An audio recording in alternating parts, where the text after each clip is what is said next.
Hello students, good morning. Today in 12th class physics, we are continuing with the chapter and exercise of the third chapter electricity. Question number 8 तक अभी हम लोग कर चुके हैं. आज क्वेश्चन नंबर 9 ले रहे हैं. क्वेश्चन नंबर 9 में you are given a unbalanced Wheatstone bridge. Unbalanced Wheatstone bridge में जो चारों रेजिस्टेंसेस हैं उनके आर्म्स के रेजिस्टेंसेस का रेशियो सेम नहीं है. तो इसको कैसे सॉल्व करना है ये अभी हम लोग देख लेते हैं. क्योंकि बैलेंस्ड व्हीटस्टोन ब्रिज का जो एग्जांपल है वो इजी रहता है, क्योंकि उसमें ये बीच वाला जो रेजिस्टेंस है दैट बिकम्स इनइफेक्टिव. तो इसमें ये 10 ओम्स है, ये 10 ओम्स, ये 5 ओम्स और ये 5 ओम्स और ये 10 ओम्स. अब इसमें देखो एडजेसेंट आर्म्स का जो रेशियो है रेजिस्टेंसेस का वो सेम नहीं है. मतलब अभी हम लोग इसमें ये बोलेंगे इन दोनों के रेजिस्टेंस का रेशियो 10/5 2 है, इन दोनों का 5/10 यानी कि 1/2 है. हम लोग इसमें ये बोल रहे हैं that this ratio is not same. ये वाला जो इन दोनों आर्म्स के रेजिस्टेंस का रेशियो इन दोनों के आर्म्स के रेजिस्टेंस के रेशियो के बराबर नहीं है. So you will have to solve करने के लिए अभी हम लोग किरचॉफ्स वोल्टेज लॉ का यूज करेंगे. और इसमें ये जो ईएमएफ दिया हुआ है ये आपको 10 वोल्ट्स दिया है. अब अगर आपको ऐसा कुछ सर्किट दिया है तो हम लोग सबसे पहली चीज क्या करेंगे, करंट का डिस्ट्रीब्यूशन मार्क करेंगे. करंट का डिस्ट्रीब्यूशन मार्क करने के लिए we will be assuming a current I through the circuit. और करंट आई में से कुछ पार्ट सपोज यहां पर चला गया, आई में से I1 इसमें चला गया. आई में से करंट I1 अगर इसमें चला गया तो इस वाले में I माइनस I1 आ जाएगा. I माइनस I1, आई में से I1 करंट इधर तो I माइनस I1 इधर आ जाएगा. Then you can assume, suppose you assume that at this point current further divides. जहां पर भी ब्रांचिंग आएगी वहां पर करंट डिवाइड होगा. अब I1 करंट में से सपोज I2 इसमें चला गया तो यहां पर इस वाले में I माइनस I2 आ जाएगा. I1 minus I2 sorry, I1 में से I2 इधर चला गया तो I1 माइनस I2 इसमें आ जाएगा. अब इसमें आप ऐसा भी कर सकते थे कि भाई इसमें से करंट ऐसा कुछ चला गया और कुछ ऐसा चला गया, वैसा भी मार्क कर सकते थे, है ना. लेकिन अभी हम लोग ये कहते हैं कि आप जो भी चीजें मार्क करें वो एक तरफ से मार्क करना शुरू किया. आई लिया, यहां पर ये I माइनस I1 है और ये I1 है. अब यहां पर दो पार्ट्स अगर करेंगे एक पार्ट यहां पर चला जाएगा, बचा हुआ करंट इधर चला जाएगा. आप कैसा भी अज्यूम कर सकते हैं. तो किसी के मन में ये आ सकता है कि भाई अभी हमने यहां पर करंट नीचे अज्यूम किया, यहां पर करंट ऊपर अज्यूम किया. तो अभी हमने ये शुरू से ही बताया है कि आप करंट कैसा भी अज्यूम करें, कैसा भी डायरेक्शन अज्यूम करें, अगर डायरेक्शन गलत है तो लास्ट में जाकर करंट की वैल्यू नेगेटिव आ जाएगी. तो अब इसमें अभी हम लोग बोल रहे हैं यहां पर I2 आ गया, ये I1 माइनस I2 आ गया. अब यहां पर क्या होगा, इस वाली ब्रांच में ये दोनों करंट मिलकर I माइनस I1 और I2 ये दोनों मिलकर यहां पर कितना I minus I1 plus I2 current बना देंगे. अब इसके बाद ये मार्क कर दिया. अब किरचॉफ्स लॉ अभी हम लोग अप्लाई करेंगे, किरचॉफ्स लूप लॉ. अब ये अगर अप्लाई करना है तो अभी हम लोग को एक क्लोज लूप लेना पड़ेगा. और हम लोगों ने एक सिंपल सा साइन कन्वेंशन यूज करते हैं. क्या, rise of potential stickiness positive और ड्रॉप को अभी हम लोग नेगेटिव लेते हैं. ड्रॉप को नेगेटिव लेते हैं. Rise of potential stickiness positive and drop of potential stickiness negative. और फिर उसके बाद ये चीज अभी हम लोग बहुत डिटेल में पिछली क्लासेस में डिस्कस कर चुके हैं, लेकिन आज रिवीजन भी हो जाएगा और बन भी जाएगा. ये लोअर पोटेंशियल है, ये higher potential. Negative terminal lower potential, positive terminal higher potential. Current का flow always takes place from, current का फ्लो जो है that takes place from higher potential to lower potential. अगर ऐसा कुछ जा रहा है तो ये हायर होगा, ये लोअर होगा। इसमें ये करंट का फ्लो ऐसा है तो इधर पर हायर पोटेंशियल रहेगा, इधर पर लोअर पोटेंशियल रहेगा। इसमें करंट ऊपर की तरफ जा रहा है तो ये हायर रहेगा और ये लोअर रहेगा। तो करंट जिस डायरेक्शन में जा रहा है उसमें हायर और लोअर मार्क कर, तो ये हायर है, ये लोअर है। और करंट ऐसा कुछ आ रहा है तो this will be higher and this will be lower, है ना। ये सब लिखने की जरूरत नहीं पड़ती। हम लोग ये कहते हैं कि if you have a sufficient practice then no need to write down all this. अब हम लोग ये कहते हैं, suppose you are applying the Kirchhoff's loop law in ABD. अब आप ABDA में किरचॉफ्स लूप लॉ लगा रहे हैं। ABDA में अगर आप अप्लाई करें तो क्या मिलेगा बच्चों?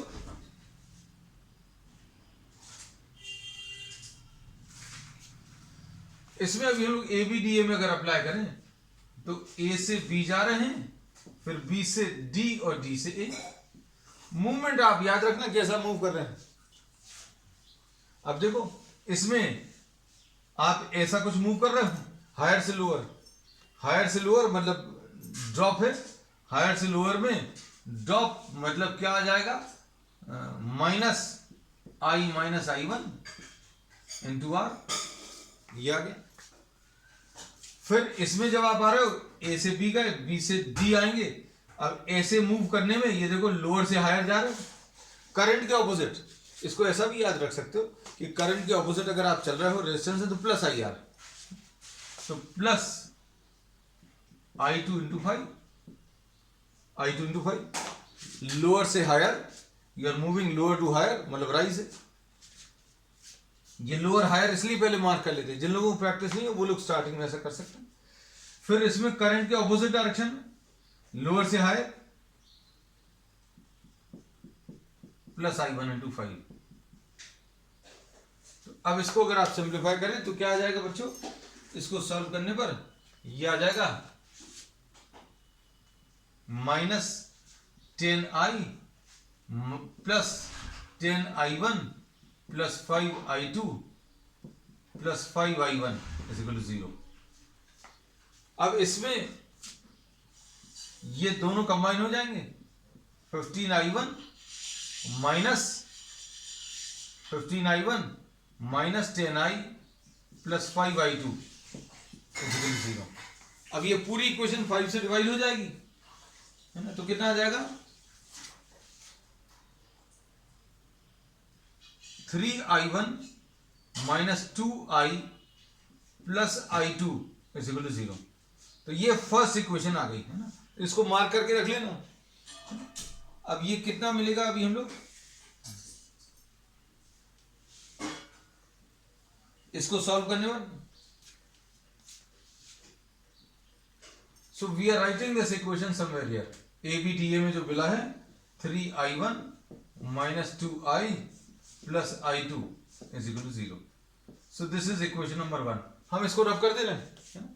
You can take a quick screenshot. इसमें ये बार याद रखना कि आप हायर से लोअर जा रहे हो। इमेजिन करो हायर से लोअर मतलब डिक्रीज, डिक्रीज मतलब नेगेटिव।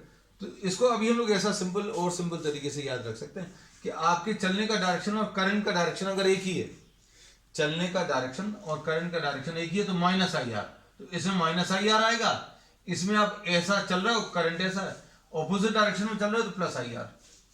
इसमें भी आप करंट के ऑपोजिट चल रहे हो तो +IR। ठीक। अब इसके बाद नेक्स्ट अभी हम लोग BCDB में ले लेना है।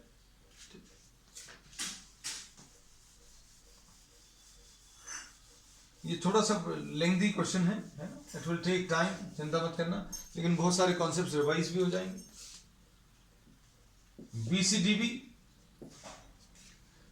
BCDB में चलने का डायरेक्शन और करंट का डायरेक्शन अगर एक ही है तो -IR, है ना। इसको कैसा समझेंगे?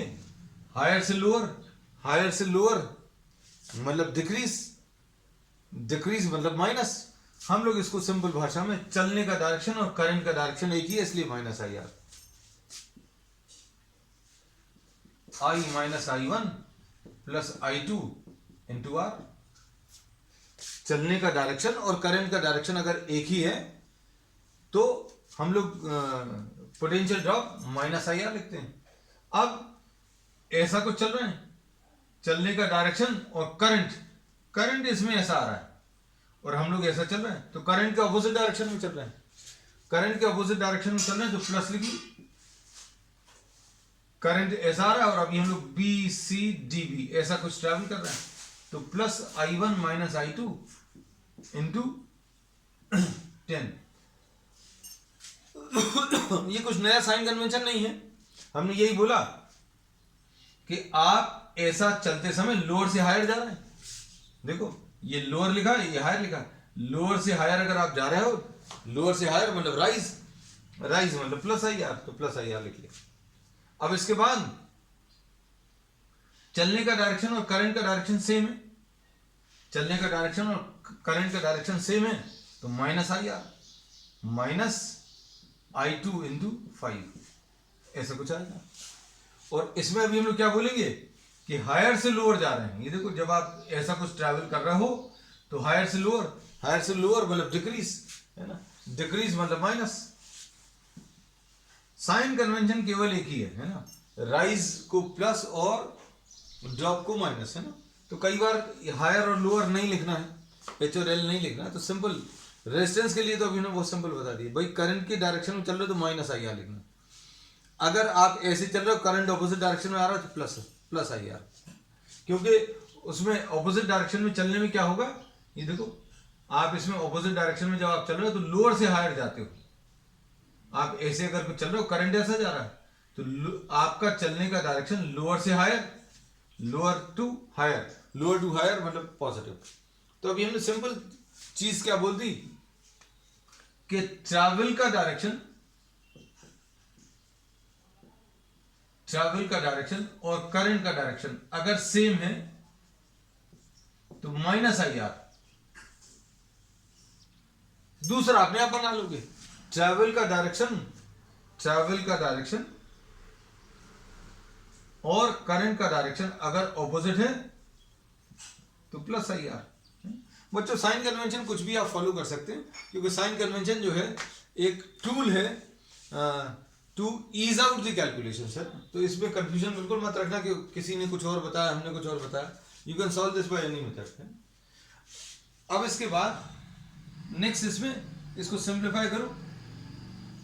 सिंप्लीफाई करने में क्या आ जाएगा, माइनस 5i, अच्छा 5 से डिवाइड कर ले रहा है यहीं पर, पहले 5 से डिवाइड करेंगे तो कितना आ जाएगा, माइनस आई प्लस I1 माइनस I2। 5 से डिवाइड भी हो गया, 5 यहां पर 2 यहां पर ये है ना। अब क्या बचेगा, plus 2I1 minus 2I2 minus I2 is equal to 0। अब देखो सिंप्लीफाई करने पर क्या मिलेगा, ये यहां पर ये माइनस आई है और I1 वाले टर्म्स बच्चों कितने आ जाएंगे, I1 plus 2I1 plus 3I1 और minus 4I2 is equal to 0। Minus I2 minus 2I2 and minus I2 मतलब माइनस 4I2। तो अब ये सेकेंड इक्वेशन बन रही है, इसको भी अभी हम लोग लिख ले रहे हैं। तो कैसा लिख लें, 3I1 ये पहले लिख लिया, माइनस आई ये बाद में लिख लिया और माइनस 4I2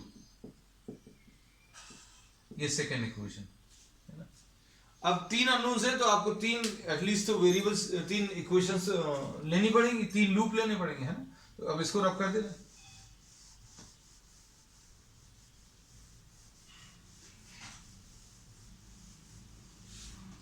अब नेक्स्ट देखो,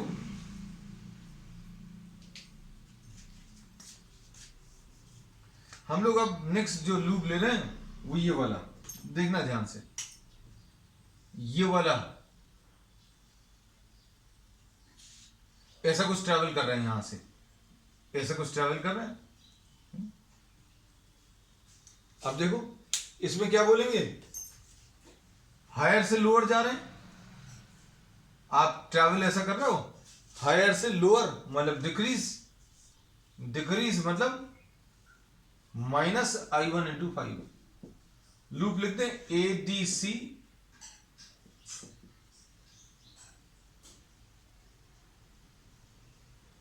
ADCMA, ADCMA ऐसा लिख दिया। अब हम क्या बोल रहे हैं, अगर आप ऐसे कुछ जा रहे हो तो हायर से लोअर मतलब माइनस IR ऐसा लिख दो। हायर से लोअर मतलब डिक्रीज, हायर से लोअर की तरफ मतलब डिक्रीज, डिक्रीज मतलब माइनस IR। या फिर अभी हम लोग कैसा बोलते हैं, करंट की डायरेक्शन में ही चलने पर माइनस लेना, ये याद रखना। अब इसमें फिर से हायर से लोअर, आप ऐसे जा रहे हो हायर से लोअर, हायर से लोअर अगर आप जाओगे तो minus I1 minus I2 into R की वैल्यू 10 है, हो गया। अब इसके बाद नेक्स्ट इसमें लोअर से हायर, देखो सेल में ये लोअर पोटेंशियल है, लोअर से हायर मतलब प्लस, लोअर से हायर मतलब राइज प्लस 10। इसमें ये L लिखा है, H लिखा है, आपका चलने का डायरेक्शन कैसा है, लोअर से हायर की तरफ जा रहा है, लोअर से हायर मतलब राइज, राइज मतलब प्लस। फिर उसके बाद माइनस, करंट का डायरेक्शन यही है, माइनस इसमें ये H है बच्चों और ये L है, सिर्फ यही मार्क नहीं किया था अभी हमने। हायर से लोअर आपका चलने का डायरेक्शन ऐसा है, हायर से लोअर मतलब डिक्रीज मतलब माइनस I इंटू 10, ऐसे कुछ।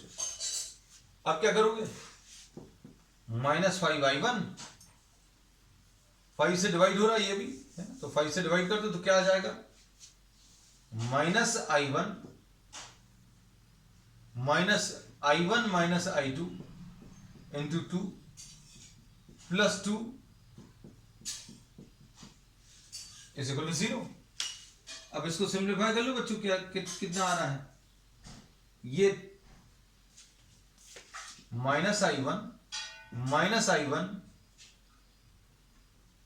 Minus 2I1 plus 2I2 plus 2 minus 2I is equal to 0। अब टर्म्स को अगर आप सिंप्लीफाई करें तो क्या आ जाएगा बच्चों, देखो ध्यान से, इसमें minus 2I minus 3I1 minus 3I1 ही आ रहा है, माइनस 3I1, ठीक है बच्चों। अब फिर उसके बाद minus 2I1 minus 3I1 plus 2I2 is equal to minus 2, ऐसा कुछ आ जाएगा। अब इसको कैसा, ठीक है, अब इसको थर्ड इक्वेशन बोलते हैं, ये लिखते हैं माइनस 3I1 माइनस 2I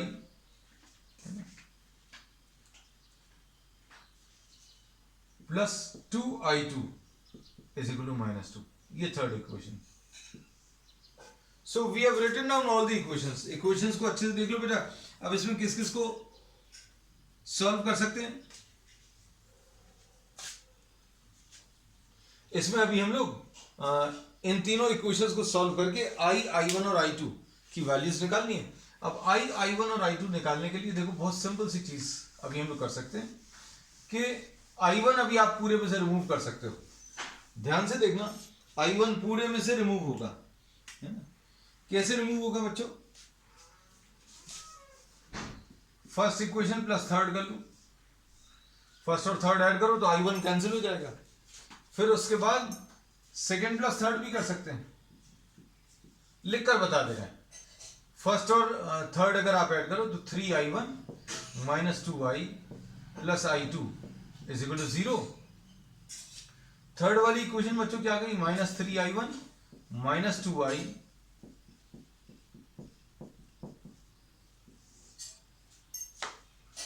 अब इसको अगर आप सिंप्लीफाई करेंगे तो कितना आ जाएगा, माइनस 4I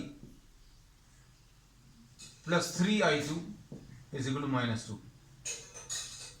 ठीक, minus 4I plus 3I2 minus 4I plus 3I2 is equal to minus 2, ठीक। सेकेंड प्लस थर्ड अभी हम बार बार चेक करते जा रहे हैं बच्चों, क्योंकि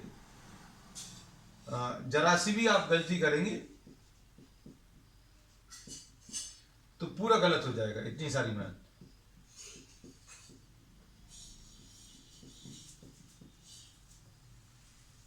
इक्वल टू -2। हमने अब सेकेंड और थर्ड इक्वेशंस लिख ली। अब इसमें अगर आप ऐड करोगे तो क्या आ जाएगा, -3i -2i2 is equal to -2।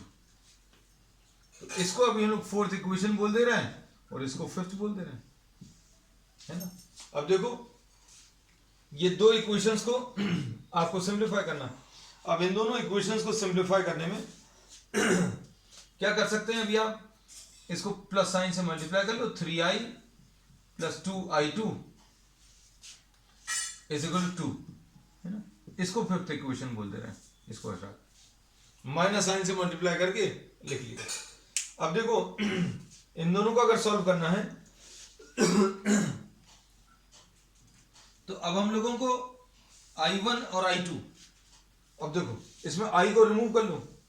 i को रिमूव करने का तरीका क्या है, आप इस इक्वेशन को किससे 3 से मल्टीप्लाई करो, इस इक्वेशन को किससे 4 से मल्टीप्लाई कर लो। क्यों ये -12 हो जाएगा, ये +12 हो जाएगा। देखो क्या लिखेंगे, यहां पर लिख दे रहे हैं क्या, फोर्थ इक्वेशन को आपने 3 से मल्टीप्लाई किया, फोर्थ इक्वेशन को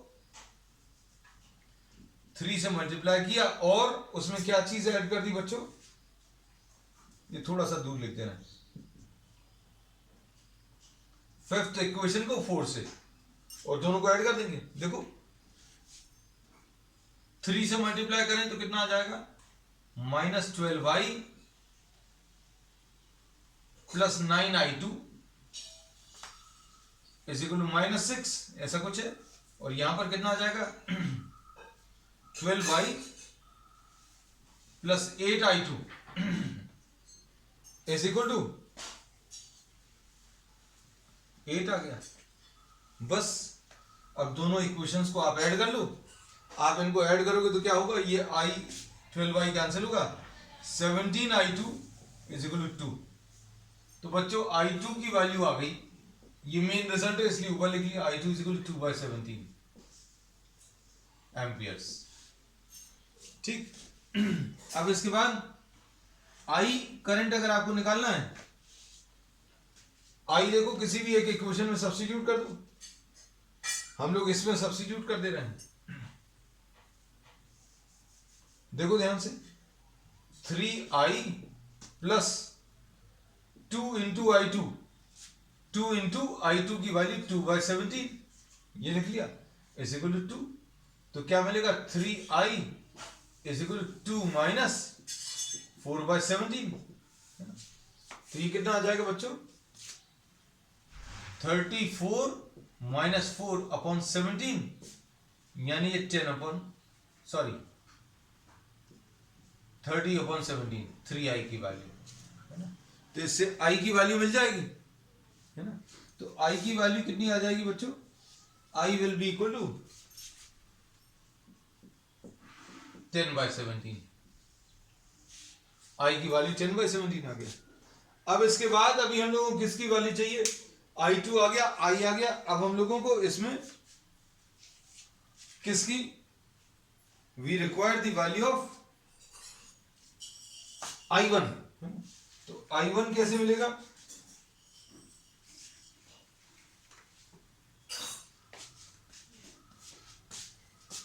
इसको रब कर देना बच्चों। अब आप लोग तो देखो ये क्वेश्चन थोड़ा सा बड़ा था, है ना, करंट्स आपको निकालने हैं। अब इसके बाद देखो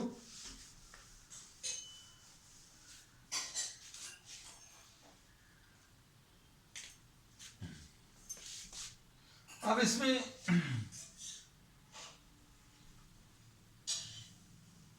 (3i1) माइनस इसमें सब्स्टिट्यूट कर दे रहा है, -2 × i की वैल्यू 10/17 प्लस i2 की वैल्यू 2/17 इज इक्वल टू 0।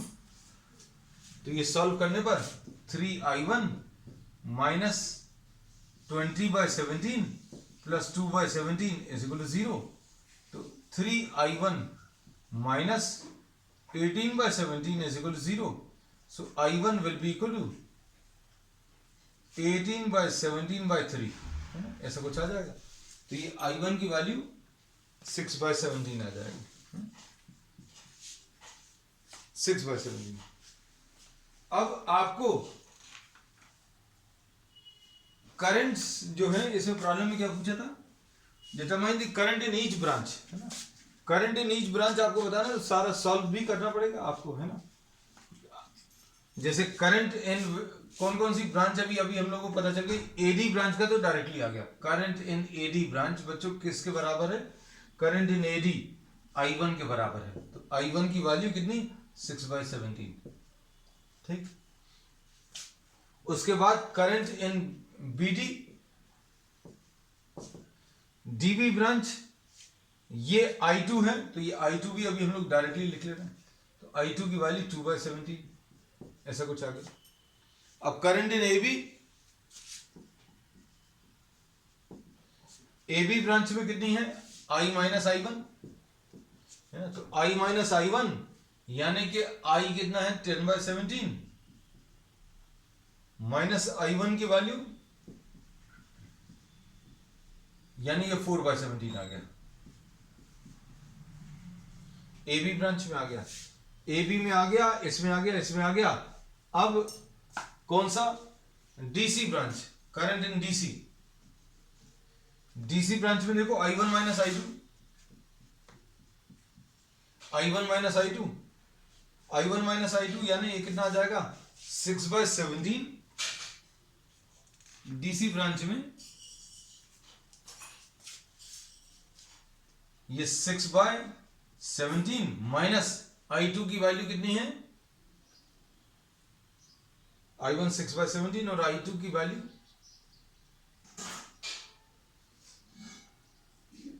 2/17,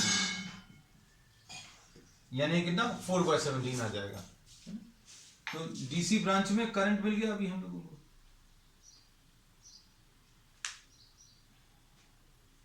अब इसके बाद लास्ट वाला है BC, current in BC branch.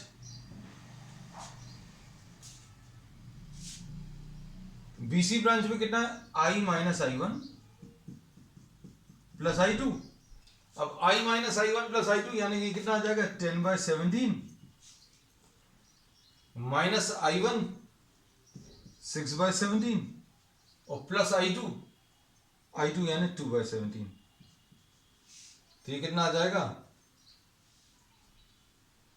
10 minus 6 4 आ जाएगा और 4 प्लस 2 6, तो ये 6/17। तो इसमें ये 6/17 आया बच्चों। और डीसी ब्रांच का कितना, 4/17 आया, है ना। और ये दोनों मिलकर इसमें कितना, 10/17। तो एक्सटर्नल सर्किट में जो करंट आ रहा है वो 10/17, हाँ ठीक है। तो the values of the currents इन्होंने पूछा है ना। अब इसमें अगर रेजिस्टेंस पूछा होता, रेजिस्टेंस अगर आपको पूछा है, आपको ए और सी पॉइंट के बीच में, है ना, सपोज इन दोनों पॉइंट्स के बीच में इक्विवेलेंट रेजिस्टेंस पूछा है, तो आप ए और सी के बीच में, ये नहीं पूछा है, they are not asked for this in the problem. लेकिन अगर पूछा होता तो क्या करते, हम लोग ये बोलते कि आप ए और सी के बीच में पोटेंशियल डिफरेंस निकाल लो। पोटेंशियल डिफरेंस अक्रॉस ए सी, और ए और सी के बीच में कितना करंट पास हो रहा है, ए से आई करंट एंटर हो रहा है, आई करंट एंटर होकर दो पार्ट्स में डिवाइड होकर यहां पर फिर से आई करंट आ रहा है। तो V A C divided by I, ये क्या आ जाएगा, ये R between the points A and C. अब ए और सी के बीच में अगर आपको पोटेंशियल निकालना है तो आप ए और सी के बीच में जो चाहें वो रास्ता फॉलो कर लें। कौन सा वाला, अभी आप ये वाला फॉलो कर सकते हो, कौन सा, ये वाला, या फिर ये वाला फॉलो कर सकते हो, ए से सी तक आने के लिए ऐसा लंबा रास्ता फॉलो कर सकते हो, या फिर ये वाला। You can follow any path, है ना, आंसर बिल्कुल सेम आएगा। अब जैसे ये वाला पाथ अगर आप फॉलो करें तो ये कितना आ जाएगा, ए से सी तक I1 into 5, और यहां पर आई माइनस आई वन इंटू 10, ये आ जाएगा पोटेंशियल डिफरेंस डिवाइडेड बाय आई। अब आई वन की वैल्यू मालूम है और आई की वैल्यू भी मालूम है, सब्स्टिट्यूट कर लो, सॉल्व कर लो, तो ये कितना आ जाएगा, ये पूछा नहीं है, this they have not asked for in the problem, लेकिन अभी हम सॉल्व करा दे रहे, चूंकि इतना सारा कर लिया अपन लोगों ने तो कुछ नया सीखने मिल जाए। तो ये 6/17 into 5 plus I minus I one, I minus I one बच्चों निकाला था 4/17 इंटू 10 डिवाइडेड बाय आई, आई की वैल्यू कितनी है, आई इज 10/17, इसमें 17 तो एलसीएम आ जाएगा, कैंसिल हो जाएगा, क्या बचेगा, 6 5 30, 30 प्लस 40 70, 70/17, 70/17, 30 प्लस 40 70/17 डिवाइडेड बाय 10/17 यानी 7 ohms. So equivalent resistance between the points A and C will be 7 ohms. So this they have not asked for in the problem, but we have solved. चलो next अब इसके बाद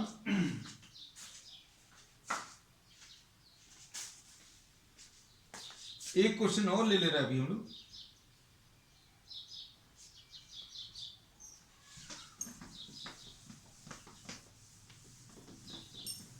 question number 10 देख लो, just go through the statement of the problem, क्योंकि problem का statement अभी हम लोग नहीं पढ़ेंगे, है मतलब लिखेंगे नहीं, सॉरी पढ़ देंगे।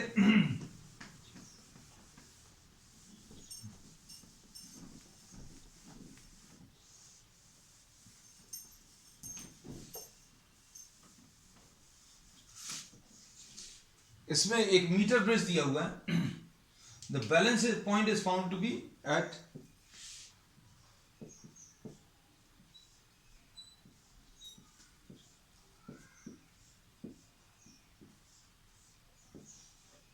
Drawing this quickly. अब इसमें इन्होंने प्रॉब्लम में कहा है the balance point is found to be 39.5 from the end A, 39.5 इस एंड से 39.5, तो ये कितना आ जाएगा 100 माइनस 39.5, और जो रेजिस्टेंसेस बच्चों दिए हुए हैं वो ध्यान से देखो, when the resistance S is 12.5, यहां पर जो रेजिस्टेंस कनेक्टेड है वो 12.5 है, ठीक। फिर डिटरमाइन द रेजिस्टेंस R, ये रेजिस्टेंस R आपको निकालना है। तो this we have derived in detail कि अगर आपको यहां पर लेफ्ट गैप में R है, राइट गैप में 12.5 है, तो R upon 12.5, R upon 12.5 will be equal to 39.5 upon 100 minus 39.5, ऐसा कुछ आ जाएगा। तो इससे R की वैल्यू अभी हम लोग सॉल्व कर सकते हैं बच्चों। तो R की value R upon 12.5 is equal to 39.5 divided by ये कितना आ जाएगा 60.5 आ जाएगा, है 60.5। अब हम अप्रोक्सीमेटली अगर बोलें तो ये कितना आ जाएगा 4 डिवाइडेड बाय 6 अप्रोक्सीमेटली, मतलब 2/3, 2/3 इंटू 12.5, है ना, तो 3 4 तो 8 पॉइंट कुछ आएगा, है ना, और ये लो 8.2 ही आ गया। Resistance unknown resistance will be what 8.2, so the unknown resistance is what 8.2। अब इसके बाद why are the connections made of thick copper strips, भाई यहां पर आप जो स्ट्रिप्स यूज कर रहे हो मीटर ब्रिज में, ये थिक कॉपर स्ट्रिप्स क्यों यूज कर रहे हैं? थिक कॉपर स्ट्रिप्स अभी हम लोग इसलिए यूज कर रहे हैं क्योंकि thick copper strips will be having very low resistance, और इस मीटर ब्रिज के प्रॉपर फंक्शनिंग के लिए इनका रेजिस्टेंस अभी हम लोगों को बहुत मिनिमम करना है ना। तो अब हम लोग इसमें यही बोलते हैं कि आप थिक कॉपर स्ट्रिप्स इसलिए यूज करें because they will be having very low resistance, है ना, यही पूछा है. Why are the connections between the resistors made of thick copper strips, है ना. अब इसके बाद determine the balance point of the bridge if R and S are interchange. अगर आपने इसको इंटरचेंज कर दिया, मतलब यहां पर 12.5 लिया है और यहां पर आपने आर कर लिया, तो हम लोग क्या बोलेंगे, इन दोनों का ratio 12.5 divided by R will be equal to, हम लोगों ने इसमें ये बोला रेजिस्टेंसेस अगर आपने इंटरचेंज किए तो 12.5 divided by R will be equal to, मान लीजिए ये L अपॉन 100 माइनस L, ऐसा कुछ लिखते हैं. अब ये R अपॉन 12.5 की वैल्यू तो मालूम है, R अपॉन 12.5 की वैल्यू, तो 12.5 अपॉन R की वैल्यू कितनी आ जाएगी बच्चों, 12.5 अपॉन R की वैल्यू आ जाएगी ये 100 माइनस 39.5 यानी 60.5 upon 100 minus 60.5. So we say that if R and S are interchanged, then this was 39.5 and this was 60.5. Now what will happen if these are interchanged? Then this reading will be 60.5 and this will be what? 39.5. तो R और S को interchange करने से ये 39.5 यहां से मिल रहा था, अब राइट साइड से ये 39.5 मिलेगा. ठीक. अब इसके बाद what happens if what happens if the galvanometer and cell are interchanged? इन्होंने बोला बैलेंस पॉइंट में क्या चेंज आएगा. ये गैल्वेनोमीटर आप इन दोनों के बीच में और सेल जो है अभी आप इन दोनों के बीच में लगाते हैं. तो ये अभी हमने इस डायग्राम में जब व्हीटस्टोन ब्रिज डिस्कस किया था, this we have discussed in detail that these are the 4 resistances R, S, P और Q. तो भाई एक डायगोनल में आप गैल्वेनोमीटर लगाते हैं और दूसरे डायगोनल में आप सेल लगाते हो, और बैलेंस पॉइंट पर अगर आप इनको इंटरचेंज कर दो, इस डायगोनल पर अगर आप ये सेल लगा दो और दूसरे डायगोनल पर अगर आप गैल्वेनोमीटर लगा दो, then there will be no change. कोई चेंज इसलिए क्यों नहीं आएगा, क्योंकि इन दोनों के पोटेंशियल सेम रहने वाले हैं, है ना. तो अभी हम लोग ये कहते हैं that at balance point if these two are interchange then there will be no change in the deflection. Zero deflection मिल रहा था, अभी भी जीरो डिफ्लेक्शन ही मिलेगा, है ना. तो क्वेश्चन में यही पूछा था, what happens if the galvanometer and cell are interchanged at the balance point. So galvanometer will show no deflection because there will be no change at all. That's all for today. We will continue with the remaining problems on the next turn.